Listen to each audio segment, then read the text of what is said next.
Com a autorização de Sua Excelência, o Chefe de Estado-Maior da Armada, Almirante Henrique Gouveia Melo, vai dar-se início à cerimónia de imposição de condecoração. Medalha Militar da Cruz Naval. A Medalha da Cruz Naval destina-se a galardoar os militares e civis, nacionais ou estrangeiros, que, no âmbito técnico-profissional, revelam elevada competência, extraordinário desempenho e relevantes qualidades pessoais, contribuindo significativamente para a eficiência, prestígio e cumprimento da missão da Marinha. A Medalha da Cruz Naval compreende as classes de primeira classe, segunda classe, terceira e quarta classe. Vai ser condecorado com a Medalha da Cruz Naval primeira classe o seguinte académico: Engenheiro José Augusto Paes Pires de Lima. Sua Excelência, o Chefe de Estado-Maior da Armada vai impor a condecoração.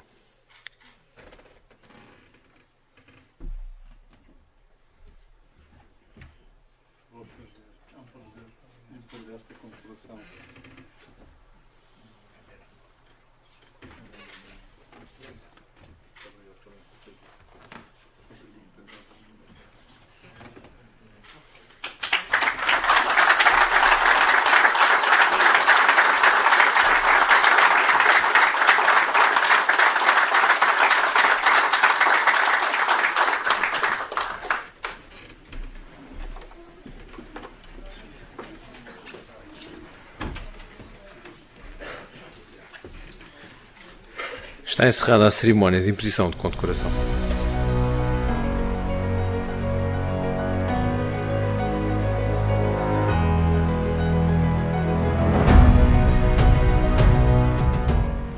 Só aumentar a licença.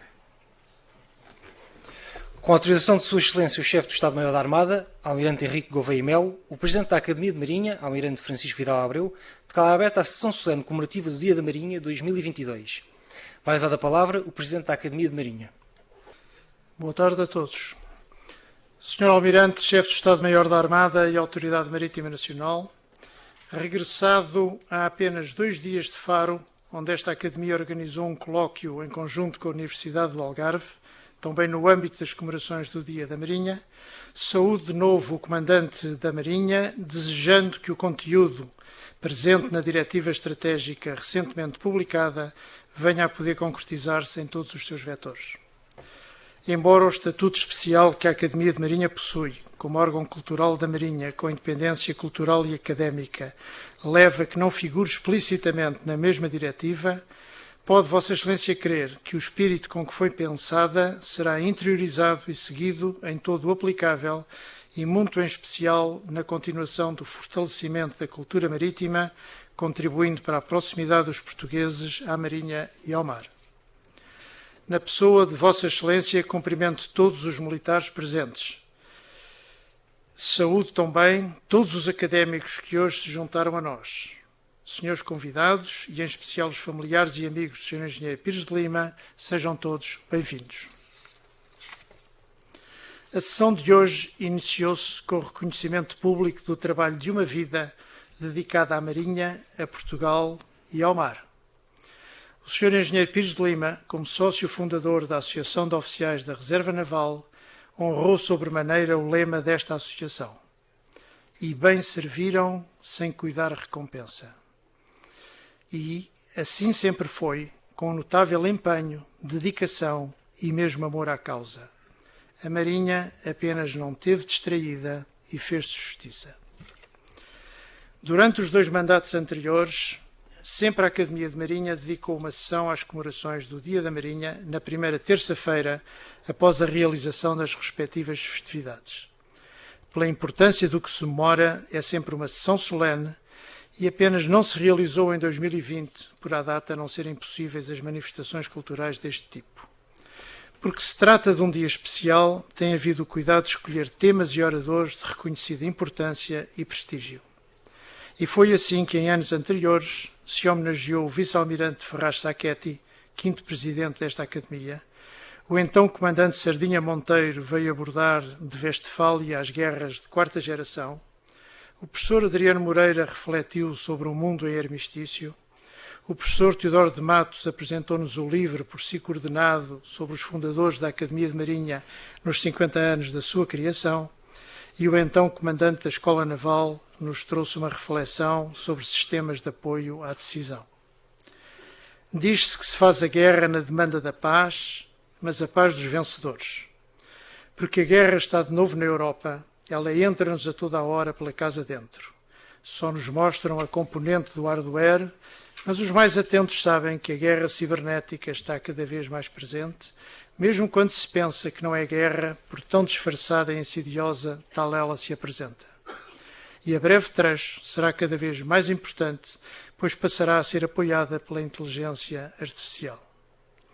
Com este envolvimento, foi entendido como apropriado convidar o Sr. Engenheiro Gameiro Marques para nos vir falar da cibersegurança em Portugal e respectivas políticas públicas. O Sr. Engenheiro é de todos conhecido na Marinha e ganhou na sociedade civil o respeito, o reconhecimento e a consideração que muito poucos alcançam.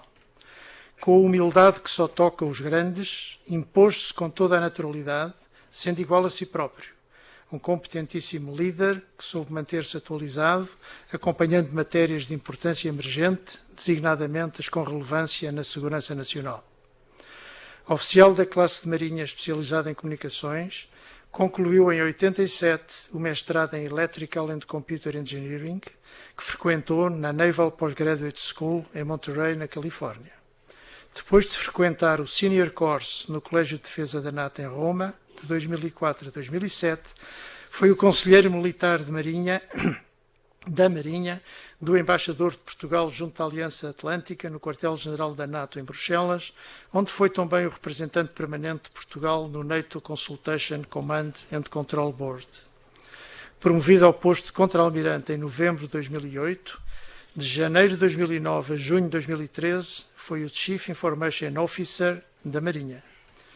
De 1 de julho de 2013 a agosto de 2016, exerceu as funções de secretário-geral adjunto do Ministério da Defesa Nacional e foi o representante do Ministério da Defesa Nacional na Comissão Instaladora do Centro Nacional de Cibersegurança. Entre novembro de 13 e abril de 14, frequentou o 39º Programa de Alta Direção de Empresas na Escola de Direção e Negócios. Desde 1 de setembro de 16, exerce o cargo de Diretor-Geral do Gabinete Nacional de Segurança, sendo por inerência a Autoridade Nacional de Segurança. O Centro Nacional de Cibersegurança encontra-se na estrutura do Gabinete Nacional de Segurança. Ao longo da sua carreira, lecionou unidades curriculares relacionadas com as tecnologias da informação e da comunicação e tem preferido diversas comunicações em várias conferências alusivas aos temas da gestão estratégica, da governação das tecnologias da informação, do conhecimento situacional marítimo e da segurança da informação no ciberespaço e publicado diversos artigos sobre os mesmos temas. É tempo de o ouvirmos. Muito obrigado.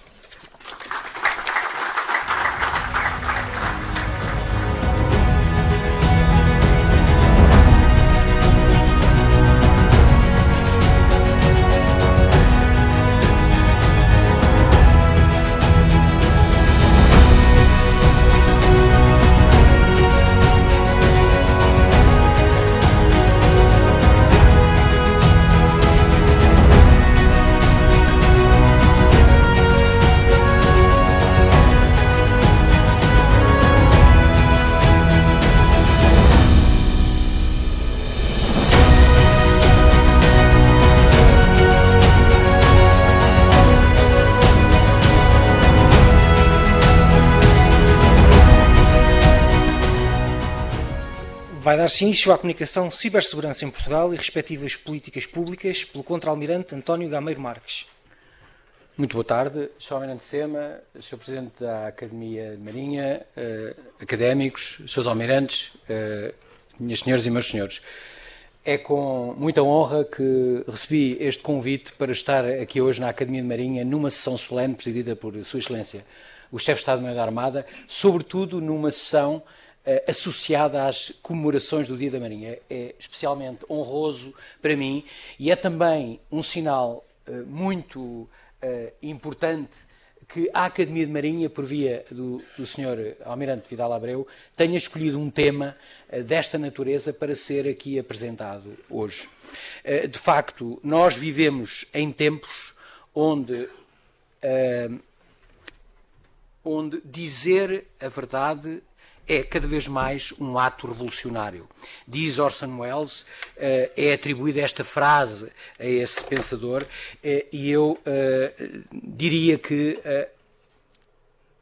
esse aspecto é hoje cada vez mais evidente, porque, na verdade, não sei se sentem a mesma coisa que eu sinto, mas muitas vezes me debato se aquilo que estou a ouvir é verdade ou não é verdade, se aquilo que estou a ouvir tem fonte credível ou não, e isso é algo que afeta a nossa maneira de estar, afeta a nossa democracia, porque a democracia é alicerçada em vários fatores, um deles sendo claramente uma imprensa livre e uma imprensa confiável. E por causa deste raciocínio eu pus-me a pensar, se fosse uma empresa, o que é que eu vendia?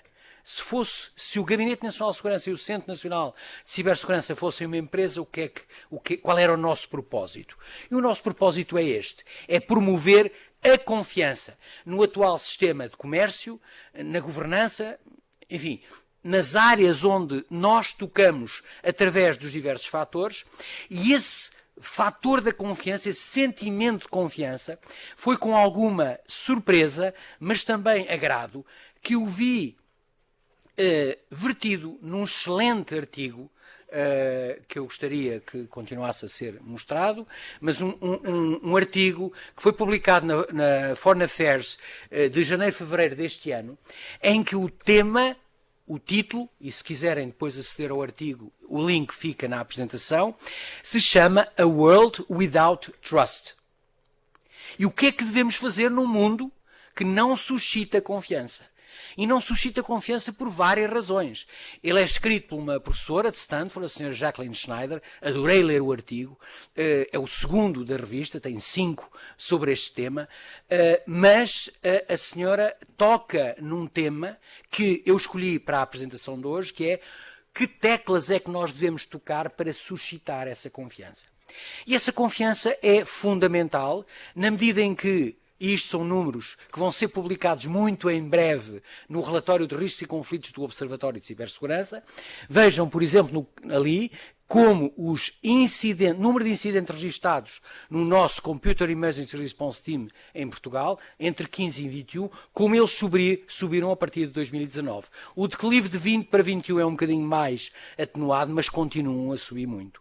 E se virmos este slide aqui por baixo, vemos a verde os níveis que eram em 2019, a azul os que foram em 20, em que os picos são coincidentes com os períodos de lockdown, o primeiro período de confinamento, o segundo período de confinamento, e já temos os dados de 21 totalmente coligidos, e vejam como os níveis subiram brutalmente, em particular no último trimestre de 21.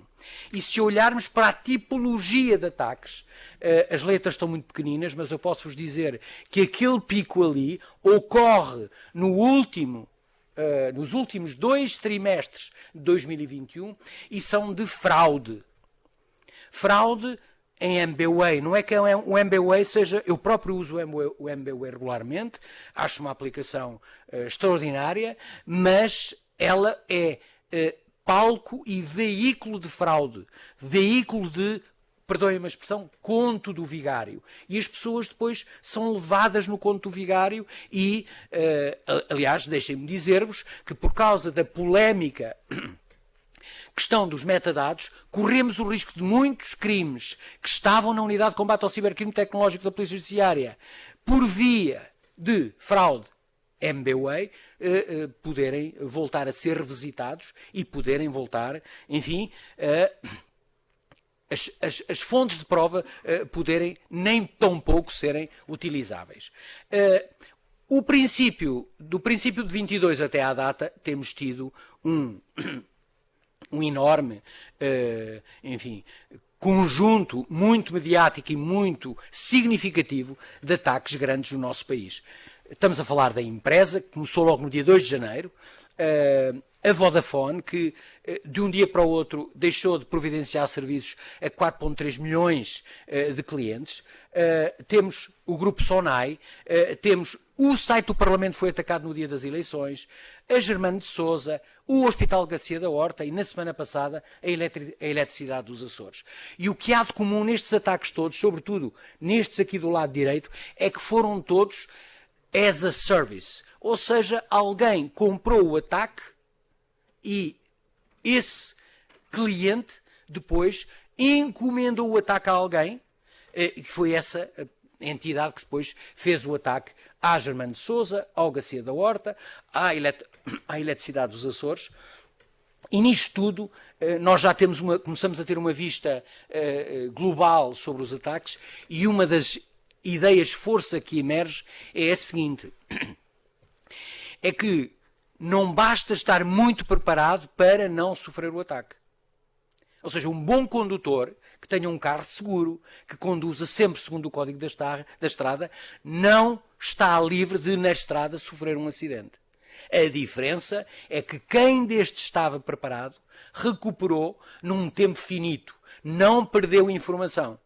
Por oposição a muitos destes que perderam informação para sempre.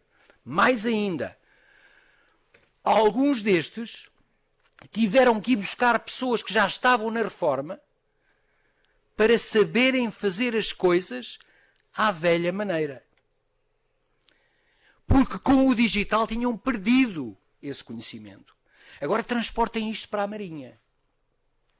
Imaginem o que era nós, na Escola Naval, nas nossas escolas de formação, deixarmos de ensinar as coisas fundamentais da Marinha, em particular das unidades navais, ensiná-las a fazer, ensinar os oficiais, os sargentos e as praças a fazer aquilo só com o digital.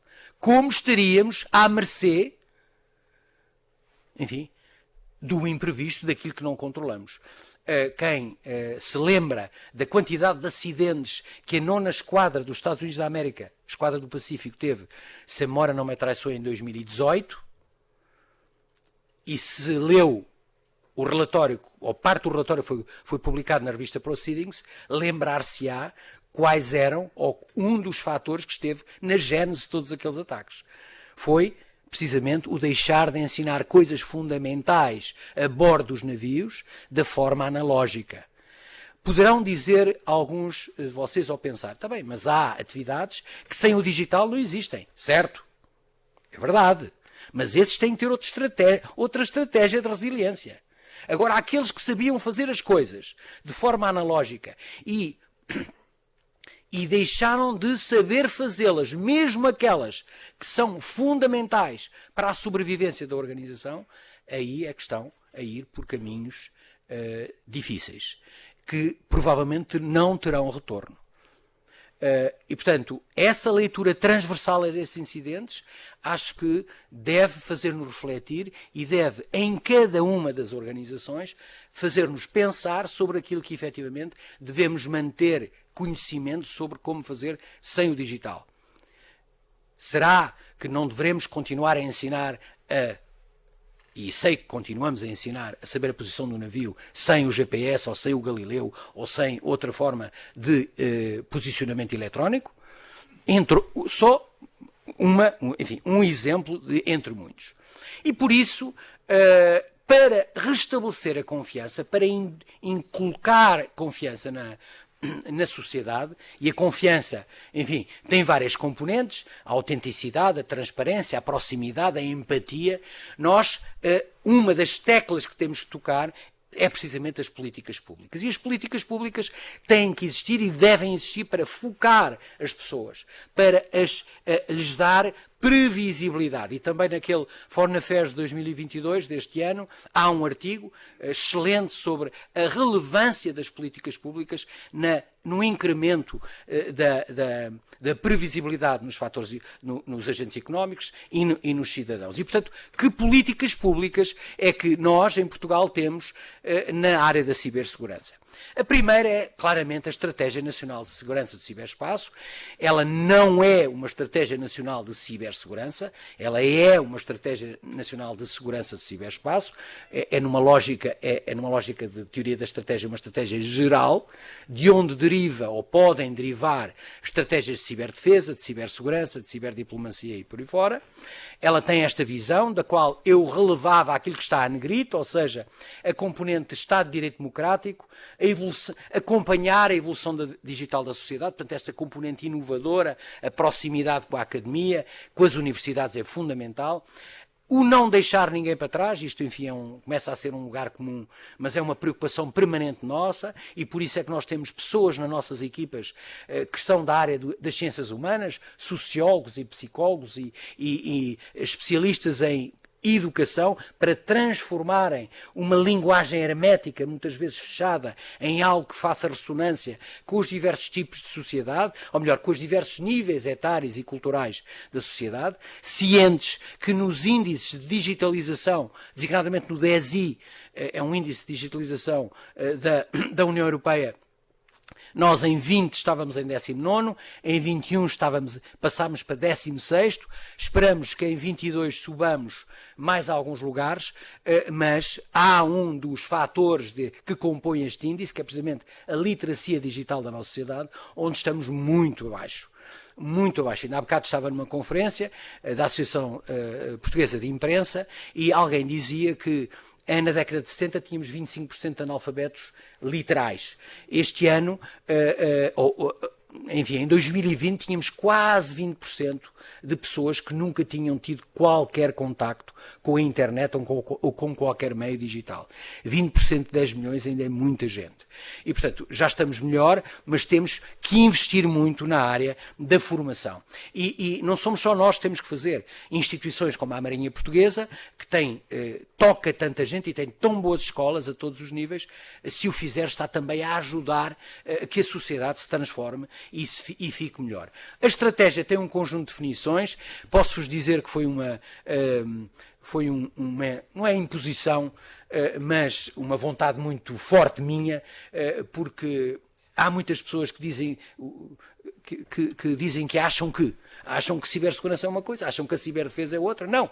Vamos refletir sobre as definições, vamos beber nas melhores fontes e escrever numa resolução do Conselho de Ministros, e estas são as definições adotadas, pelo menos em Portugal, para estes conceitos.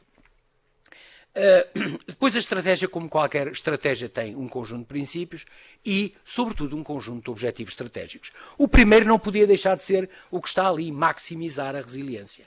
Mas também a promoção da inovação, porque a cibersegurança e a segurança do ciberespaço decorre precisamente também por alteração do conjunto de riscos das alterações tecnológicas, e nós, se não estivermos na crista, ou pelo menos não estivermos a conhecer para onde é que são as tendências, ainda há bocado se falou na inteligência artificial, mas há também, seguimos as questões das tecnologias de informação e comunicação quânticas, onde temos 2 projetos com a União Europeia nessa área, seguimos muito de perto com projetos de prototipagem a situação do blockchain, o que é que isso nos traz para a tramitação documental com segurança, e a terceiro objetivo, que é o objetivo que mais desafios me traz, e traz a mim e traz à equipa de diretiva da organização que esfio há quase 6 anos, que é gerar e garantir recursos. E, sobretudo, retê-los. Todos os anos, em média, perco 8 pessoas. 8 pessoas dirão, isso é pouco. Mas quando vemos que nós, gabinete e centro, somos 108 e o centro em si são 40, 8 em 40 é uma percentagem muito grande. E para onde é que eles vão? Para a sociedade civil, para as empresas. Porquê? Porque eu não sou competitivo. Apesar de pagarmos salários mais elevados do que a média da da administração pública, não somos mesmo assim competitivos. Somos competitivos quando os jovens saem da universidade. E aí somos competitivos. Estão lá 3, 4, 5 anos e depois batem as asas e voam para onde a liberdade deles e a vontade deles os leva. Não é mau, mas tenho que ter permanentemente uma máquina a recrutar e a reter. E há, como sabem, há pessoas nas organizações que fazem a diferença quando saem. E há outras, que são importantes, mas são substituíveis. Aquela máxima que não há ninguém substituível, eu penso muitas vezes sobre ela porque há pessoas que não são insubstituíveis, mas são de muito difícil substituição. Mas isso é uma opinião minha e vale o que vale. Quanto à estratégia, ela está dividida por eixos para sistematizar as linhas de ação. Temos um eixo de governação porque ela é transversal a toda a sociedade. A nossa abordagem a este tema é a Whole of Society Approach, portanto é uma abordagem transversal à sociedade, setor público, setor privado. Governação é fundamental, a prevenção, educação e sensibilização, e como verão já a seguir, é aqui que há mais atividades, que há mais iniciativas, precisamente por causa daqueles indicadores da própria União Europeia que nós temos, do baixo índice de literacia digital, e portanto, se há baixo índice de literacia digital, a pertinência, a percepção e a awareness para questões de cibersegurança ainda será muito menor. Deixem-me só dizer-vos e desabafar um pouco aqui, se os senhores almirantes me permitirem, para conduzir um veículo é preciso carta de condução e previamente tem que se aprender para usar o ciberespaço, usar os meios digitais, muitas vezes com capacidades que podem ser letais, mas pelo menos reputacionalmente podem fazer muito mal às pessoas e às organizações. Não é preciso aprender coisa nenhuma, nem é preciso ter carta nenhuma. No princípio deste ano, eu lembro, estava no Estado-Maior da Armada, deste ano não, deste século, já lá vai há uns anitos, a União Europeia tinha a European Union Digital Driver's License. E isso acabou. Era bom que isso fosse retomado. Já tive a oportunidade de transmitir esta minha ideia, enfim, minha não, mas esta ideia à ministra que me tutelou pelos primeiros 3 anos que lá estive, e hoje é deputada no Parlamento Europeu, a senhora professora Maria Manuela Leitão Marques, mas não sei se isso alguma vez verá a luz do dia, se visse, acho que a Europa em geral e Portugal em particular seriam bem beneficiados disso. Mais eixos, os mais musculados, proteção e resposta. Quem tem legitimidade para responder é a defesa e os serviços de intelligence, porque só pode fazer Computer Network Operation, ou seja, só pode fazer operações no ciberespaço do outro quem for legitimado para tal pelo governo. Nós não podemos fazer isso, somos absolutamente proibidos de fazer isso. Nós fazemos proteção e recuperação e ajudamos as entidades públicas a recuperar de incidentes de cibersegurança. E depois há 2 eixos mais virados para fora. O eixo da cooperação nacional e internacional, que é fundamental, e eu já vos vou mostrar daqui um bocadinho um documento, uma reflexão do World Economic Forum inteiramente dedicada à cooperação na área do ciberespaço. Para quem quiser aprofundar este tema, dar-vos-ei, inclusivamente, e deixar-vos-ei as referências, e a investigação, o desenvolvimento e a inovação, por causa das razões que eu acabei de vos dizer. Nós existimos, e isto existe porque existem seres humanos que usam tecnologia que foi inventada pelos seres humanos. E os seres humanos, com o seu engenho e com a sua inteligência, estão sempre a procurar novas soluções, abstraindo-se dos riscos que aquelas soluções trazem para a sociedade. E muitas vezes, a introdução de uma inovação traz mais riscos do que proveitos. E isso, existem indicadores e existem processos de identificar isso, que muitas vezes os dirigentes não levam em consideração e depois a inovação fratura, é demasiado fraturante. E, portanto, existe inclusivamente, posso-vos dizer, a Cotec Portugal tem um conjunto de indicadores que permite que as organizações façam esse raciocínio, essa reflexão, para tomarem a decisão se essa inovação ou se esse elemento inovador é pertinente naquela altura ou se os riscos são maiores do que os proveitos. Portanto, a inovação, a estratégia, como qualquer estratégia, enfim, deveria ter, esta tem um plano de ação. O plano de ação tem uma janela de 2 em 2 anos. Neste momento está em vigor o Horizonte 21-22, enfim, eu só ali enalteci que a maior parte das iniciativas estão precisamente no eixo da prevenção, educação e sensibilização, por razões que vos acabei de dizer, mas também na da proteção. Este plano de ação é todos os anos,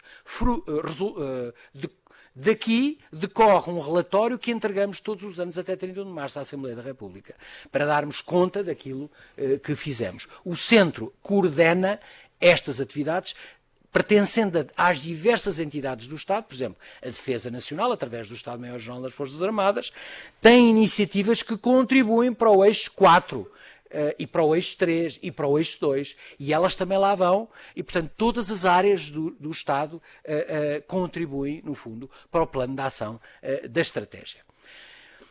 Nós, a certa altura, achámos que não basta fazer a estratégia e ter o plano de ação. É preciso medir em que medida é que os efeitos dessa ação estão a ser os esperados na sociedade. E porque quem não mede, não gera. E nós lançámos o projeto Observatório, que é aquele que está mais perto do meu coração, em termos do Centro Nacional de Cibersegurança. Porque, na verdade, observamos a sociedade numa série de perspectivas e publicamos regularmente esses relatórios que olham para a cibersegurança nessas perspectivas. Todos os anos publicamos um sobre sociedade, ou seja, qual é o comportamento dos portugueses perante o ciberespaço, se está a evoluir, se não está, se está a ser melhor, no fundo para ver em que medida é que as nossas ações de sensibilização estão a ter o efeito pretendido, e também todos os anos sobre riscos e conflitos. No fim de semana passado li o projeto de 21, aqueles gráficos que apresentei logo ao princípio são tirados desse relatório. Temos um sobre políticas públicas, estão todos publicados no nosso site. Quem precisar deles para fazer trabalho de investigação pode fazê-lo, deve fazê-lo, eles são disponíveis para serviço público. Ética e direito, ensino e segurança, foi um relatório que me deu particularmente interesse em ler. Chegámos à conclusão que existem 258 cursos de cibersegurança ao nível do ensino profissional, politécnico e universitário em Portugal.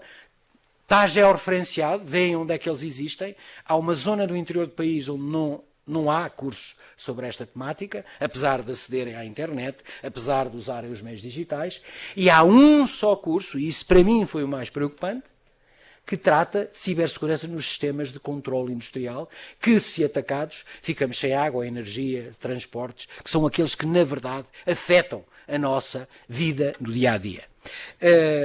Oportunamente, e muito em breve, será publicado um sobre economia, a perspectiva económica da cibersegurança, quanto é que vale o mercado de cibersegurança em Portugal e como é que as empresas olham para a cibersegurança. E uma das conclusões que tirámos desde já é que as empresas que entregam alto valor acrescentado têm mais maturidade em relação à cibersegurança.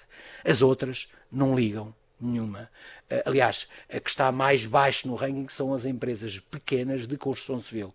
Não têm qualquer interesse sobre essa temática e, portanto, há uma relação muito grande entre aquilo que os produtos que produzem e essa awareness para a cibersegurança. A legislação fundamental que, entretanto, desenvolvemos decorre de uma diretiva que tínhamos que transpor enquanto Estado-membro, é a Lei 46 de 2018, 13 de agosto. Ela estabelece o regime jurídico de segurança do ciberespaço, portanto é uma lei da Assembleia da República, naturalmente, por ser lei. A aplicabilidade está ali no slide.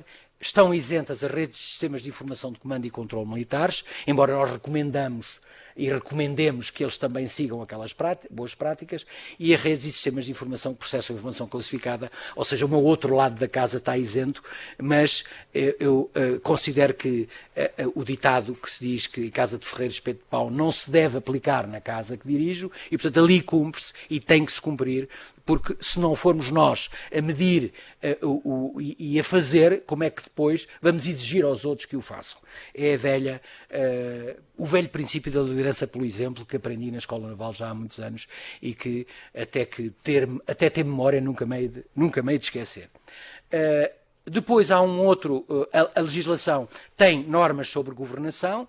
Esta é a estrutura que neste momento existe. Nós dependemos do Sr. Secretário de Estado da Digitalização e da Modernização Administrativa, diretamente dependente do Sr. Primeiro-Ministro. Portanto, na anterior governo dependia da Sra. Ministra da Presidência, a Sra.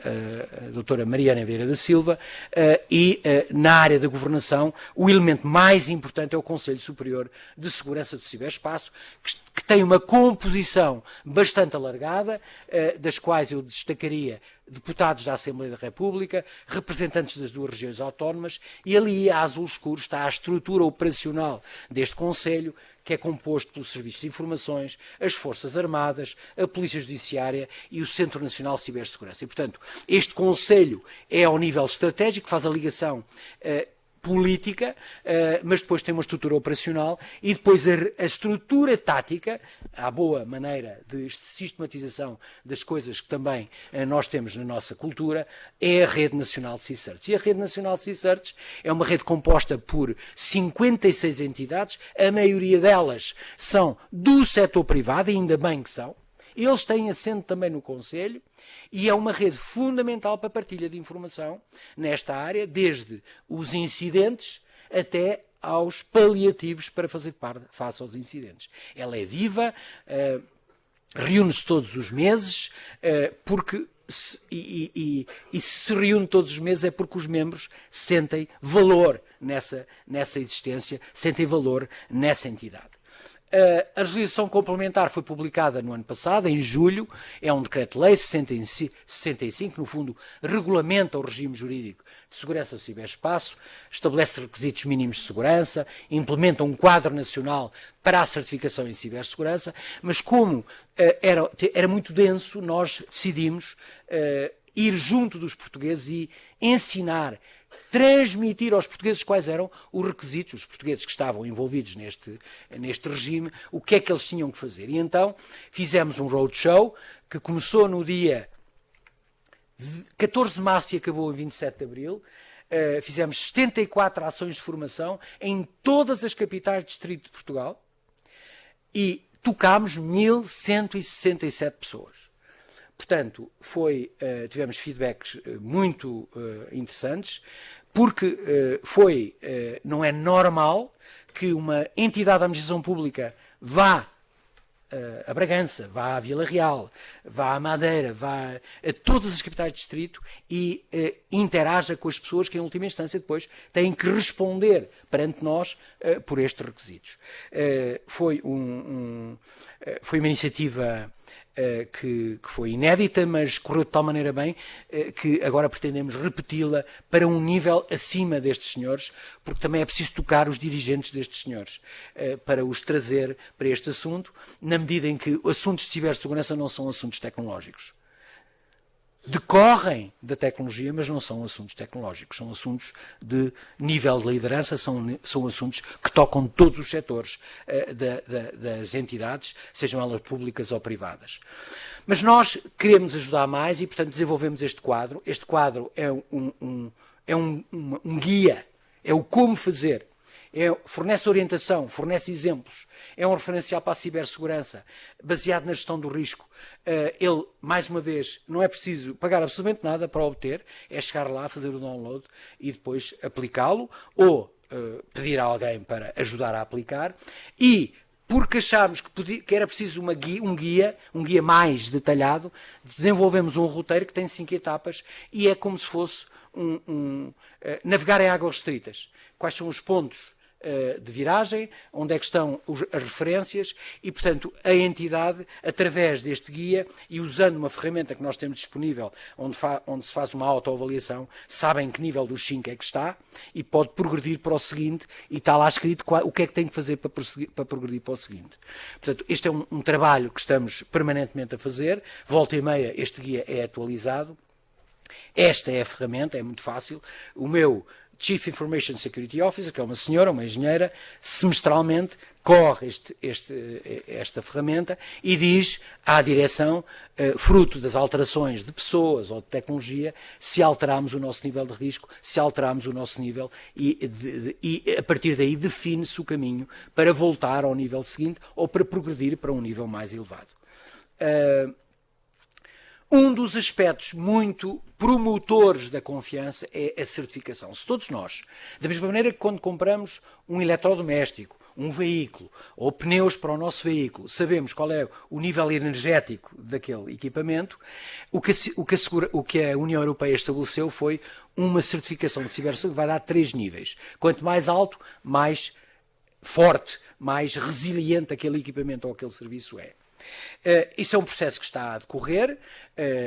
está a decorrer nestas vertentes todas. O da cloud já está fechado, está a iniciar-se o de 5G e a seguir irá ser o de equipamentos, os sensores que vão estar ligados ao 5G e que vão monitorizar os espaços onde vivemos. Nós achámos que não era tempo para estar à espera da União Europeia. E fizemos, o ano passado, com o Instituto Português de Qualidade, com a Secretaria de Estado da Transição Digital e com o IPAC, desenvolvemos nós próprios um selo de maturidade digital que tem uma declinação, que é a declinação de cibersegurança. E existem 3 selos, existem neste momento 3 entidades já acreditadas para fazer o processo de acreditação das organizações, e sabemos, e são dados da semana passada, que existem 780 entidades, públicas e privadas, inscritas junto das 3 entidades de acreditação, Bureau Veritas, SGS e APSER, para terem estes selos. E, portanto, neste momento não há qualquer entidade da administração pública ou do Estado ainda com os selos.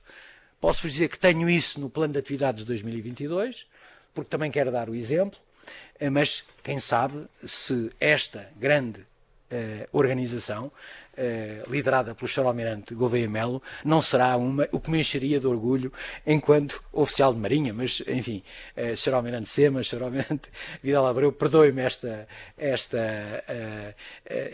este repto, mas acho que era muito bom, sobretudo porque transmite credibilidade, transmite confiança, e a Marinha, naturalmente, na área, por exemplo, dos recursos humanos, já não é, já sabe como fazer, porque teve o sistema de gestão de recursos humanos já acreditado há muitos anos. E, portanto, este é um contributo que nós damos também à promoção da confiança junto das pessoas relativamente aos produtos e serviços de cibersegurança no nosso país. Eu estou quase a terminar e gostava de vos transmitir algumas ideias de força. Uma delas é que o impacto da tecnologia nas nossas vidas tem 2 efeitos. Altera comportamentos e altera o panorama de risco. Nós mudamos o comportamento por causa das tecnologias. Pensem como viviam há 5 ou 10 anos, como assistiam, por exemplo, a cinema ou a séries, como o que é que tocam, qual é o primeiro objeto que tocam quando acordam, muitos dos que estão aqui, como isso isola as pessoas. Não digo que o risco aumente, o risco muda. E o facto do risco mudar tem que ser revisto, tem que ser revisitado esse risco. É por isso que a análise de risco tem que ser permanente. E, sobretudo, se nada mais houver a fazer, temos que investir no ser humano. Temos que investir na capacitação das pessoas. Eu gosto muito desta frase, é do Sr. Gerd Leonhard, que eu vi pela primeira vez em janeiro de 2018, em Lisboa, numa conferência onde estive. Ele é humanista, ele é suíço, e tem um livro que se chama Technology versus Humanity, que é magnífico o livro, porque recentra a questão das tecnologias no ser humano. Humaniza as tecnologias. E esta frase é dele. It should become routine to consider the human dimensions of technological change. Portanto, é preciso olhar para o impacto no ser humano, para a dimensão humana da mudança tecnológica. Quando introduzimos uma mudança tecnológica, o que é que isso vai fazer nas pessoas? Não é por causa do que vai fazer nas pessoas que não devemos fazer a mudança tecnológica. Não me compreendam mal. O que temos é que levar isso em equação, e nós, Marinha, sabemos fazer isso, porque investimos muito em formação. Quando temos um navio novo, qualquer sistema novo, há um grande empenho, um grande foco na formação das pessoas, quer na operação, quer na manutenção, mas isso não é assim em todos os setores. E, portanto, esta frase continua muito relevante. E nós estamos consciência disso. E é por isso que temos cursos online. O Cidadão Ciberseguro já tem mais de 70 mil certificados passados. Há empresas que o adotaram dentro das próprias empresas e todas as pessoas têm que o fazer. Há algumas empresas, o sistema de avaliação é levado em linha de conta à frequência deste curso. o cidadão ciberinformado precisamente por causa de as questões de notícias falsas, saber destrinçar como ir à procura de outras fontes para definir se aquilo é falso ou se é verdadeiro. Dois outros, o consumidor ciberseguro, que fizemos no sentido de ajudar as pessoas a fazer compras online de forma mais segura e mais confiável. Sobretudo no tempo de pandemia havia muitas compras online e havia as pessoas viram a fraude, os picos de fraude que houve. E o ano passado, em junho do ano passado, lançámos o Cidadão Cibersocial no âmbito de uma atividade que também temos, que é o Centro de Internet Segura, onde ajuda as pessoas, é um curso dos 4, este é o que eu gosto mais, e o primeiro também é importante, porque ajuda as pessoas a olharem, a usarem as redes sociais de forma saudável. E o que é que eu quero dizer com isso? Não se esquecerem que podem consumir notícias de outras fontes. Se consumir notícias só das redes sociais, veem o mundo por um buraco muito estreitinho. Vivem numa bolha da verdade e depois ficam com uma deturpação completa do que é que se passa no mundo.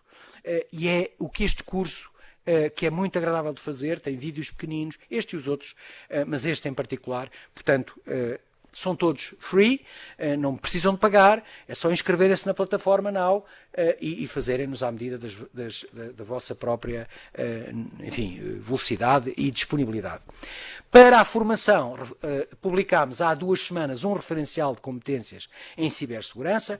Este referencial está público, é disponível. Quem quiser desenvolver cursos em cibersegurança e usar este referencial tem muito maior probabilidade de ver os seus cursos certificados pela Autoridade Nacional de Cibersegurança.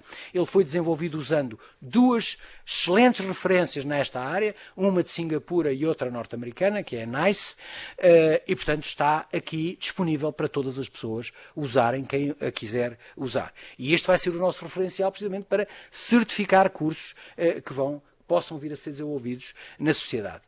Em termos de projetos futuros, temos 3, ou melhor, temos vários. Estes são os que eu selecionei como mais emblemáticos, financiados pelo Plano de Recuperação e Resiliência. Um deles é a criação do Programa Nacional de Formação Avançada em Cibersegurança, e ele é nacional porque vão ser as universidades, os politécnicos e os centros de formação profissional do nosso país que os vão dar, de acordo com requisitos que nós próprios estabelecemos, e nós vamos fazer depois o controle de qualidade dessa formação. O nosso objetivo é chegar a 10.000 formados até ao primeiro semestre de 2026. Nenhum destes cursos vai conferir grau académico, vai sim ter créditos, que depois as pessoas com o sistema de créditos europeu podem acumular e eventualmente candidatar-se a graus académicos. Mas o nosso objetivo não é dar graus académicos. O nosso objetivo é ensinar pessoas a fazer coisas, a saber fazer. Não é que as pessoas com graus académicos não saibam fazer, mas estes são cursos mais virados para uma coisa concreta. E tem 12 percursos profissionais e, portanto, é um projeto que vai já arrancar este ano. No segundo semestre deste ano já vamos ter que ter pessoas formadas. São módulos pequeninos, de 35 horas, que depois cumulativamente fazem um percurso. Vamos estabelecer uma rede nacional de 7 centros de competência em cibersegurança. Porquê 7? Porque existem 7 NUTs 2. 5 no continente, uma na região autónoma da Madeira, outra na região autónoma dos Açores, e esses centros vão ser o local onde vai casar-se a oferta com a procura de serviços e sistemas de cibersegurança. Vão depois esses centros casá-la com a oferta, e se houver maior procura do que a oferta, esses centros, como estão em rede, vão buscar outra oferta a outros locais da rede e assim disponibilizar em Trás-os-Montes e Alto Douro, no Algarve, no Baixo Alentejo, essa formação ou esses serviços desta maneira.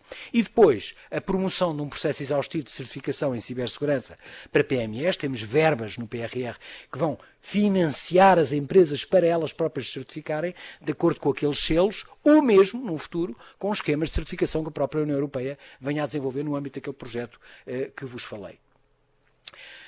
Isto tudo tem que ser feito, e eu estou lá, como disse há pouco tempo, no dia 30 de agosto farei 6 anos de local, ou de cargo. É uma atividade que requer imenso isto, a partilha de informação, a colaboração. Nós, na Marinha, sabemos que é assim, ou fazemos assim, ou no mar, uma pessoa sozinha não vive muito tempo, não sobrevive muito tempo. Mas esta cultura que nos é inata não está em muitos locais da sociedade. E perdoem-me as pessoas que estão aqui, que não são da Marinha, e portanto isso tem que ser fomentado, tem que ser cultivado. E muitas vezes, quando a tensão é demais, é muita, desde o princípio do ano, isso tem acontecido por razões que eu vos mostrei há pouco, essa desunião, essa desagregação surge e compete aos dirigentes falarem entre eles para que isso não se desagregue.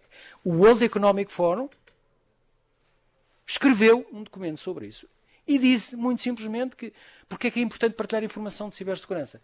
Porque nenhuma organização tem uma visibilidade completa sobre a complexidade dos problemas de cibersegurança. A manifestação de uma coisa pode ser decorrente de coisas que nós nem pensamos. E se não partilharmos, se não tivermos essa cultura, esse ethos, perdemos o fio à meada e não conseguimos resolver. Mas, no tal Foreign Affairs que eu falei, mais uma vez a senhora Jacqueline Schneider volta a isto. Estamos a falar de janeiro e fevereiro deste ano. Ela diz que está no tempo de reenergizar, de voltar a dar energia às comunidades físicas. E ela diz que estratégias que se focam na confiança, na resiliência, através do investimento em redes de pessoas e em relações entre pessoas, tornam os ciberataques muito mais difíceis de serem bem-sucedidos. O caso Vodafone é um caso paradigmático disto, em que eles se entreajudaram, tinham um sistema de gestão de crises montado, comunicaram muito bem e ao fim de uma semana tinham os sistemas e os serviços para 4,3 milhões de clientes, praticamente todos restabelecidos, sem perder qualquer informação. Portanto, mais uma lição do mundo analógico que é útil no século XXI, na terceira década do século XXI, onde todos nós só pensamos, ou quase só pensamos, digital. Para terminar, nós precisamos da tecnologia para viver como vivemos, para trabalhar como trabalhamos, até para socializar em determinadas situações como socializamos. Mas, mais uma vez, e evocando o Sr. Gerd Leonhard outra vez, não podemos deixar que seja a tecnologia a ditar como vivemos e como trabalhamos. Nós temos que saber o que escolher e o que usar função da situação. Mas para fazermos isso, e para liderarmos, temos que saber. Se não soubermos, somos reativos, somos levados a fazer. E nesse contexto, volto a agradecer ao Sr.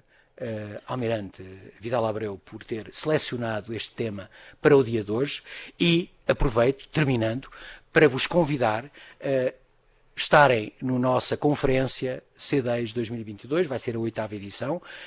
2 anos depois voltamos, espero eu, a um modelo perto do normal, vai ser no Estoril, no Palácio de Congressos do Estoril, e o tema é precisamente apostar na prevenção. Muito obrigado pela vossa atenção, muito obrigado pelo convite e estou disponível para sempre.